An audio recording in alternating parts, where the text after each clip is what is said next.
जंग के हवाले से मुनीफ फारूक साहब, 3 स्पॉयलर्स जो हैं वो सामने आ रहे हैं। एक है इजराइल, जो ग्रेटर इजराइल का ख्वाब है। दूसरा प्रेसिडेंट ट्रंप का वो मूड है जो उनके बयानात हैं। और तीसरा ईरान में वो हार्ड लाइनर्स हैं जिन्होंने टफ टाइम दिया है। खुद ईरानी जो क़यादत है उनके अपने बयानात के हवाले से, उसमें पासदारान इनकलाब भी, बाकी बहुत से ऐसे कैरेक्टर्स हैं। इन स्पॉयलर्स का ऐसे मामलात में जब ये मुज़ाकरात हों, वो कितना बड़ा अहम रोल होगा कि काबू में रहें, खुद ट्रंप साहब के अपने बयानात भी और हार्ड लाइनर अमेरिकन भी, ईरानियन। देखिए, एक तो चीज हमें ये जेहन में रखनी चाहिए कि हमें खास तौर पर जिस तरह की ईरान की एज अ स्टेट एक कॉम्पोजिशन है, जो वहां पावर डिवीजन है, IRGC से जुड़े लोग हैं, जो उनकी रेवोल्यूशनरी कोर है, उसको जेहन में रखते हुए हमें एक चीज तो रियलिस्टिकली देखनी चाहिए कि उनके लिए फौरी तौर पर बहुत प्रैग्मेटिक हो जाना और फौरी तौर पर ऐसी बातें करना जो कि बहुत अरसे से वो प्रीच करते रहे हैं, उसको उससे विड्रॉल करा लेना, ये भी बिल्कुल काबिल फहम बात नहीं है। दूसरी जानिब देखिए, अमेरिका के अंदर जो इंपीरियलिस्टिक या जिन्हें हम साम्राज्यी पावर्स कहते हैं, इनका एक अपना एटीट्यूड होता है, विच ऑब्वियसली इज वो एक एरोनियस एटीट्यूड होता है। लेकिन इन्हें लगता है कि हम दुनिया में सबसे ज्यादा ताकतवर हैं, हम दुनिया में हमारा हर काम, हर एक्ट जस्टिफाइड है। और सबसे बुरा एलिमेंट होता है कि तारीख से कुछ नहीं सीखते। अमेरिका की अगर आप तारीख देखें तो इन्होंने क्या क्या नहीं किया, from invading countries to destroying countries, which has resulted or which has ended them up next to nothing। इन्होंने कुछ भी हासिल तो नहीं किया उन तमाम चीजों के अंदर से। बट यहां भी देखिए, अमेरिकी सदर की भी कंपल्शन है ना, अप्रूवल रेटिंग्स बहुत बुरी चल रही हैं, mid term is just round the corner. अगर हाउस और सेनेट में मेजॉरिटी लूज हो जाती है, which is obviously a thin margin, तो या ये इम्पीचमेंट के डायलेमा में जा सकते हैं, या फिर ये एक लेम डक किस्म के प्रेसिडेंट रहेंगे फॉर अनदर 2 years। तो क्या उनको नहीं चाहिए एक ऐसी पोजीशन के जहां वो कहें, देखें मैंने तो ये भी हासिल कर लिया और मैंने ये भी हासिल कर लिया। सो दोनों। और अगर आप ईरान देखें तो उनको 40-50 दिन की जो अभी एक कॉन्फ्लिक्ट हुआ है, और पिछले 10 महीने 11 महीने के अंदर 2 कॉन्फ्लिक्ट, उनको भी एक चाहिए अपने अवाम के लिए कुछ ना कुछ दिखाने के लिए। सो जब इस तरह की चीज हो और फिर then both the parties are getting to a table, तो फिर हमें ये भी देखना चाहिए कि ये किस साइड पे जाएगा। इसमें जो इम्पोर्टेंट एलिमेंट है वो है इजराइल का। इजराइल एक स्टेट जिस तरह की भी है, लेकिन उन्होंने अमेरिका को तो आगे लगाया हुआ है। अब बेशक वो एप्स्टीन फाइल्स का चक्कर है या कोई और चक्कर है, लेकिन एप्स्टीन से चले अब रेवलेशन है ना आपकी। अगर हिस्टोरिकली भी देखा जाए तो कोई भी, वेदर इट्स रिपब्लिकन और या जो डेमोक्रेट्स हो, वो हॉस्टेज है इजराइल के आगे।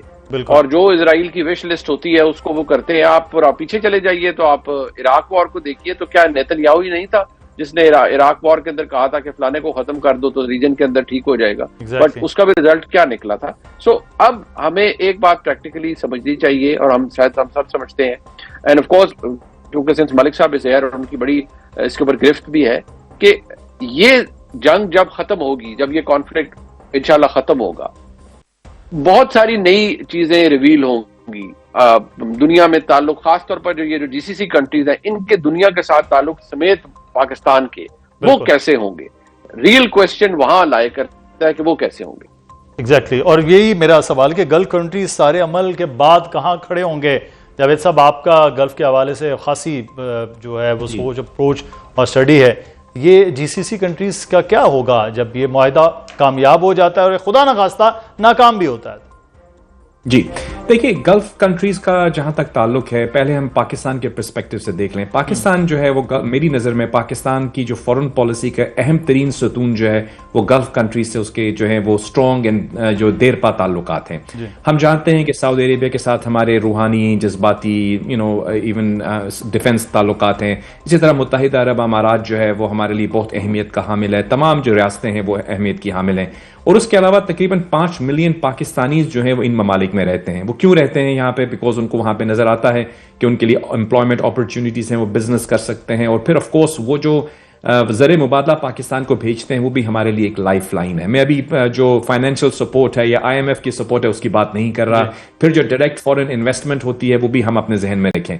तो पाकिस्तान के लिए तो बहुत अहमियत का हामिल है कि पाकिस्तान की फॉरेन पॉलिसी का एक सतून, जैसे मैंने कहा कि हम गल्फ कंट्रीज के साथ अपनी बरकरार रखें रिलेशनशिप को, उसमें मजीद वसअत लेकर आए। और इसी सिलसिले में वज़ीर आज़म साहब के जो विजिट्स थे वो हुए, अभी आप जानते हैं, जैसे कि हमारे फील्ड मार्शल साहब जो थे वो ईरान में थे, तो हमारे प्राइम मिनिस्टर जो थे वो गल्फ ममालिक में थे।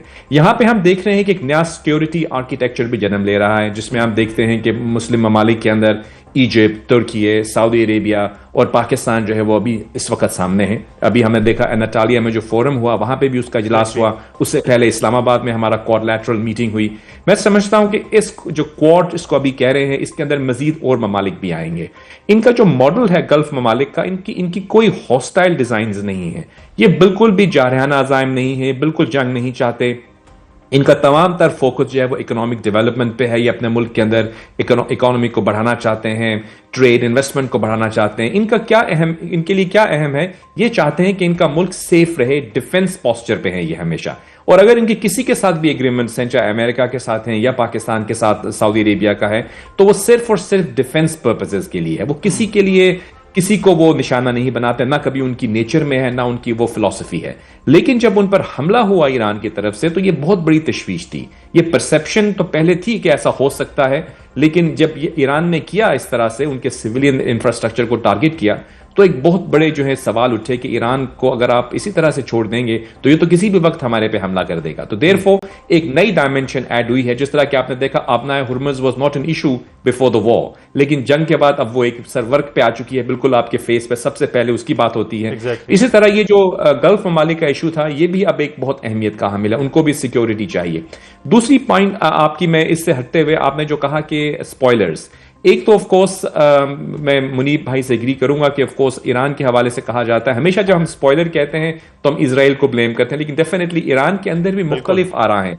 जो हार्ड लाइनर्स वहां पे हैं, गालिबन मैं देख रहा हूं कि जो स्टेटमेंट आई उनके वजीर खारजा की तरफ से या उनके जो पार्लियामेंट के स्पीकर हैं, उसके अंदर किसी हद तक एतदाल नजर आता है। लेकिन कुछ ऐसी भी वहां पे रेटरिक स्टेटमेंट्स आती हैं जो बहुत एक्सट्रीम पॉइंट पे हैं, और आई थिंक वो भी इस मसले को हल होने की तरफ एक रुकावट है। लेकिन एक और बात जो आई थिंक मैं समझता हूं सिल्वर लाइनिंग है, आई होप मुनीब साहब और आप मेरे साथ एग्री करेंगे, कि गो के इजराइल स्पॉइलिंग का रोल प्ले कर रहा है, लेकिन आप जानते हैं कि जो दुनिया के अंदर जो बड़े बड़े फाइनेंशियल इंस्टीट्यूशंस हैं, जिनका मैं नाम आई डोंट नो यहां पे ले सकता हूं या नहीं, वो सारी जो है वो basically they are very closely connected to Israel. और वो भी ये नहीं चाहेंगे कि ये जो जंग है ये जितनी ज्यादा तवील होगी, तो दुनिया में कहीं ना खुदा ना खास्ता ऐसा ना हो कि फाइनेंशियल क्राइसिस आ जाए, इकोनॉमिक मेल्ट डाउन शुरू हो जाए। तो ऑब्वियसली उनके भी इंटरेस्ट में एक हद तक ही वो स्पॉइल करना चाहेंगे, क्योंकि अगर आप इकोनॉमिक रिसेशन, ग्लोबल रिसेशन आ जाती है, तो उससे वो इंस्टीट्यूशंस जो कि दुनिया की इकोनॉमी को चला रहे हैं इस वक्त, उनके भी इंटरेस्ट में नहीं होगा। तो देयरफॉर आई डू फील कि गो के एक प्रेशर जरूर रहेगा, लेकिन दोनों तरफ से इंटरेस्ट भी है कि इस मसले का हल तलाश कर लिया जाए, लेकिन तब कि जब ईरान के साथ वो तमाम जो एटलीस्ट दोनों जो हैं वो चीजें जो हैं वो पैरेलल वो चल रही हैं।